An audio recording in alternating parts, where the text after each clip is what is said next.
नमस्कार दोस्तों, स्वागत है आपका अपने चैनल यूपीएससी पीसीएस इनसाइडर पर। आज हम नुपुर गोयल मैम की आंसर शीट चेक करेंगे और उन्होंने किस तरह से लिखा था वो हम इसमें से सीखेंगे। और मैं आपको बता दूं कि नुपुर गोयल मैम इतना एक्सपीरियंस है बहुत ज़्यादा, क्योंकि इन्होंने करीबन 5 बार अटैम्प्ट दिया और अपने लास्ट अटैम्प्ट में इन्होंने रैंक 11 हासिल करी है। अगर आपने वो वीडियो नहीं देखी तो ऊपर आई बटन में लिंक है, आप उस वीडियो को देख लेना, ठीक है। तो वो वीडियो आपके लिए बहुत काम आएगी। तो इनके एक्सपीरियंस से बहुत कुछ सीखेंगे। और इस कॉपी में आपको एक चीज़ को ध्यान रखना है कि किस तरीके से चीज़ें लिखी जाती है ना, और क्या चीज़ का लिखनी है और क्या चीज़ हम गलती करते हैं, वो खुद को हमको एनालाइज करना है, ठीक है। तो इस चीज़ को ध्यान से रखना है। तो चलिए शुरू करते हैं आज की कॉपी को, और ध्यान से एक एक पॉइंट को नोट कर लेना, जहाँ ज़रूरत पड़े उस चीज़ को लिख लेना। तो सबसे पहला जो क्वेश्चन है उसको जरा देखते हैं। जो पहला क्वेश्चन है इनका वो है enumerate the factors responsible for the decline of Mughal empire in India, how did it help in the expansion and consolidation of British power. भारत में मुगल साम्राज्य के पतन के लिए उत्तरदायी कारणों को सूचीबद्ध कीजिए। इसने ब्रिटिश शक्ति के विस्तार और सुदृढ़ीकरण में किस प्रकार सहायता प्रदान की। ठीक, तो सबसे पहला जो पॉइंट रहता है वो यही रहता है कि आपको अपने पेपर में जो मेन चीजें हैं उनको अंडरलाइन कर लेनी, जैसे मैम ने कर रखा है, ठीक है, मुगल पावर के लिए, और जो उसके बाद ये एक्सपेंशन और कंसोलिडेशन ब्रिटिश पावर के लिए कैसे हेल्प किया वो भी। ठीक, अब चाहे आप हिंदी मीडियम के हो, इंग्लिश मीडियम के हो, ध्यान से क्वेश्चन को देखो, शुरू कैसे करा है और हमें क्या गलती इंग्लिश मीडियम वाले नहीं करते और हिंदी मीडियम वाले अक्सर करते हैं। देख लीजिए, 150 वर्ड में आपको लिखना है। तो अब देखिए यहां पर इन्होंने क्या करा है। सबसे पहली बात कि Mughal rule started in India with Babur in 1526 and saw various great rulers like Akbar, Jahangir, Shahjahan etcetera. ठीक, एक लाइन में या एक लाइन दो लाइन में बेसिकली इन्होंने स्टार्ट कर दिया। भाई शुरू कहां से हुआ और ये कहां से इसका नीचे गिरना चालू हो गया वो भी इन्होंने इसी में बता दिया, 2 लाइन में एक्सप्लेन कर दिया। अब क्या है, सीधा का सीधा जो क्वेश्चन में पूछा गया है, क्या पूछा था एक बार देख लेते हैं। डिक्लाइन के फैक्टर्स क्या है, ठीक है। तो अब देखिए स्टार्ट, आप देखिए, see the factors responsible for the decline of Mughal power empire. ठीक, तो अब इसमें देखो कि सीधा का सीधा पॉइंट वाइज शुरू। ठीक, फर्स्ट पॉइंट, औरंगजेब की पॉलिसी में गड़बड़ थी जी, और उसके बाद no able administrator to rule Mughal empire, उसके बाद उनको कोई मिला ही नहीं। ठीक, जमींदारी सिस्टम में फॉल्ट था जी।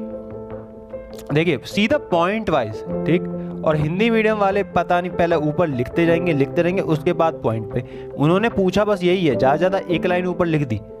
ठीक, याद रखें एक चीज को, भूले ना कि वर्ड्स कितने हैं, 150 वर्ड्स हैं ओनली हमारे पास, तो वो भी हमको ध्यान रखना है। चलिए और आगे फिर अपना 4th पॉइंट इन्होंने इकोनॉमी के लिए डाल दिया, और उसके बाद lack of geographical awareness, lack of scientific inventions, and finally a number of successor states like Hyderabad and Awadh etcetera.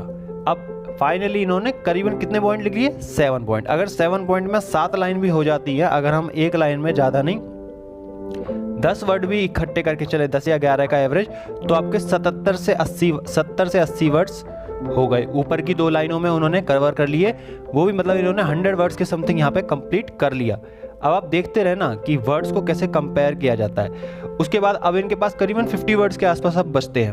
अब 50 वर्ड में इन्होंने क्या करा, expansion consolidation of British empire के लिए पॉइंट्स लिखने चालू कर दिए। पहला पॉइंट जी ये वाला, the Lawrence of governance created by Mughals. ठीक, फिर policy of divide and rule, उसके बाद no internalised political system to unite India after Mughals. ठीक, और उसके बाद एक छोटा सा कंक्लूजन एक लाइनर का। अब हो गए जी इनके 150 वर्ड सिंपल। ठीक, तो इस चीज को आप समझ के चले कि अपनी राइटिंग को आपको समझना है कि आप अपनी राइटिंग में कितना लिखते हैं और एक लाइन में कितना लिख लेते हैं। सेकंड देखिए उनका जो क्वेश्चन है, ध्यान से समझना, पहले क्वेश्चन को अच्छे से पढ़ लेते हैं, उसके बाद आगे करते हैं। Elucidate the key features of the Indus valley civilisation with examples from prominent archaeological findings. प्रमुख पुरातात्विक खोजों के उदाहरण प्रस्तुत करते हुए सिंधु घाटी सभ्यता की महत्वपूर्ण विशेषताओं को स्पष्ट कीजिए। ठीक, उदाहरण देने हैं, उसके साथ साथ सिंधु घाटी सभ्यता की महत्वपूर्ण विशेषताओं के बारे में बताना है। ठीक, इंडस वैली सिविलाइजेशन के बारे में। अब देखिए सिंपल है, इंडस वैली सिविलाइजेशन का छोटा सा ब्रीफ, कहाँ से कब की बात है, ये कब शुरू थी, ठीक है, कब से स्टार्टअप है, वो सब इसमें बता दिया। उसके बाद इन्होंने सबसे पहले ही जहां मौका मिले, तो टॉपर्स की कॉपी की यही विशेषता है कि जहां उनको मौका मिलता है वो अपना डायग्राम बनाना कभी नहीं भूलते। ठीक, पॉइंट्स लिखना कभी नहीं भूलते, और जो मेन चीज़ है उनको अंडरलाइन कर रहे हैं साथ के साथ, ध्यान से देखिए चीज़। ठीक है, उसके बाद उन्होंने सीधा 2 लाइन में वही, देखिए पैटर्न वही है, 2 लाइन में थोड़ा सा भूमिका बना दी, उसके बाद अपना वही की फीचर्स को पॉइंट आउट करना शुरू कर दिया, पॉइंट्स अपने चालू कर दिए लिखने। ठीक, फर्स्ट पॉइंट, सेकंड पॉइंट, ठीक, थर्ड पॉइंट, फोर्थ पॉइंट, और फिफ्थ और सिक्स्थ, सेवंथ। ठीक, अब इनको पता है कि इसके बाद इन्होंने कुछ और तो जोड़ना नहीं है, तो करीबन 8-9 पॉइंट इन्होंने अपने जोड़ दिए, और उसके बाद अपना एक ऊपर की 2 लाइन में और डायग्राम बना दिया। ये इन्होंने अपना फिर लास्ट में कंक्लूड कर दिया। अब इसको एक बात से समझ लो कि एक सिंपल सी बात है कि करीबन 120-130 वर्ड्स में ये भी इन्होंने कंप्लीट अपना कर लिया। यहाँ पे ध्यान से देखो कि कहीं भी कोई भी चीज़ को इन्होंने बहुत क्लियर लिख रखा है। देखिए शब्द को अलग अलग लिख दीजिए, अगर आपकी राइटिंग कंजस्टेड है तो कोई बात नहीं, शब्दों को अलग अलग लिख दो सो दैट वो समझ में आए। हिंदी मीडियम वाले हो या इंग्लिश मीडियम वाले हो, इस चीज़ को समझ लीजिए।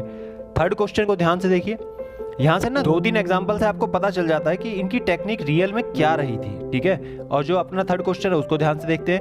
Various internal and external factors shape the national movement of in India, assess the significance of the period of the First World War in this context. ठीक, फर्स्ट वर्ल्ड वॉर को relate करना है नेशनल मूवमेंट के बारे में बताते हुए, जो उसके लिए इंटरनल और एक्सटर्नल फैक्टर थे जिन्होंने उसको डायरेक्शन दी। अब यही चीज को समझना है कि इसको कैसे जोड़ना है। ठीक, और बेसिक देखो, बेसिक वही है, इन्होंने सबसे पहले क्वेश्चन में फिर से अंडरलाइन कर दिया। अब फिर से देखो आप इसको, national freedom struggle was a combined result of a number of internal and external sources, sorry factors, तो इन्होंने पहले इसको बता दिया। और ड्यूरिंग फर्स्ट वर्ल्ड वॉर, अब देखिए बेसिक सी चीज है, फर्स्ट वर्ल्ड वॉर लिख के भी आगे ये कंटिन्यू कर सकती थी। ठीक है, किसी ने पूछा नहीं कि भाई वर्ल्ड वॉर क्या था, तो वर्ल्ड वॉर को छोटा सा इन्होंने अपना, मतलब कहते हैं ना टॉप पर अपनी छाप अपनी कॉपी में छोड़ ही देते हैं। ये बता दिया कि कब से कब तक, 1914 से 1918। कितना टाइम लगा होगा इसमें, कुछ सेकंड्स, लेकिन क्वेश्चन को इफेक्टिव बना दिया। हाँ भाई ये भी मुझे पता है। We see home rule movement, revolutionary national movements and non cooperation movement in 1920। अब इंटरनल एक्सटर्नल फैक्टर पूछे हैं और उससे आपको रिलेट भी करना है। ठीक है, तो अब देखते हैं इंटरनल फैक्टर्स में इन्होंने क्या है, ऑप्रेसिव ब्रिटिश पॉलिसीज के बारे में बता दिया। उसके बाद middle class, freshly educated middle class के बारे में बता दिया। थर्ड पॉइंट, फोर्थ पॉइंट, उसके बाद सीधा देखो सिंपल है भाई, 4 लाइन के बाद 4 लाइन और जोड़ देंगे, 150 वर्ड ही लिखने हैं, ये भी इनको ध्यान है। तो 4 लाइन उसकी हो गई, तो इन्होंने 4 लाइन इसकी डाल दी। ठीक है, और उसके बाद इनको फिर से बताना है कि फर्स्ट वर्ल्ड वॉर का कॉन्टेक्स्ट क्या था, तो ज़्यादा नहीं लिख सकते हैं, तो इसमें 4 लाइन इसकी भी इन्होंने जोड़ दी। ठीक है, तो 4 पॉइंट इसके भी, 4-5 पॉइंट इसके भी डाल दिए। अब देखने वाली बात है कि छोटा सा कंक्लूजन भी डालना पड़ता है। ठीक है, एंड में कि भाई तुम्हारा क्या पॉइंट ऑफ व्यू है, वो भी इन्होंने डाल दिया। तो दोस्तों देखो आंसर वही है, ठीक है, क्वेश्चन वही है, लेकिन आंसर किस तरह से लिखा है ये डिपेंड करता है। अब इन्होंने किस तरीके से लिखा वो आपने चेक कर लिया है। अब यही टेक्निक को आप इस्तेमाल कर सकते हो अपने लिए में। कहीं भी आपको दिक्कत आए वो आप हमारे टेलीग्राम ग्रुप में, आपको इसका जो PDF है वो लिंक आपको मिल जाएगी, जिसका लिंक डिस्क्रिप्शन में आपको मिल जाएगा। वीडियो अच्छी लगी हो, अगर आपको लगा हो हाँ हेल्पफुल है, तो इसको ज़्यादा से ज़्यादा शेयर करें, लाइक करें और चैनल को सब्सक्राइब करना बिल्कुल ना भूलें। मिलते हैं हम आपसे अगली वीडियो में ऐसी ही किसी टॉपर के आंसर कॉपी, जिससे हम कुछ सीख सकेंगे। Be happy, stay motivated.